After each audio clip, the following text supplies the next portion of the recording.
how to use Vanguard app, and this is about to help you on this video. So this is really about to be situated for my opinion.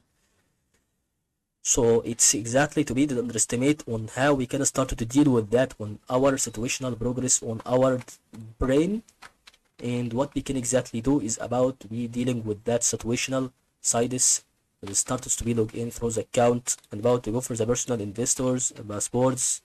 It can be really right here through that, and this is really to be satisfied for what we are going to deal with that, as you can see about that. So about to know how to use the everything that is really related to it. So I will give you three things like platform features, trading, account management, like investment, like deposition, about select your investment goals and strategies.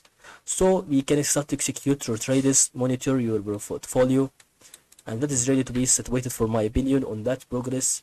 So that is all about here to help you on this video.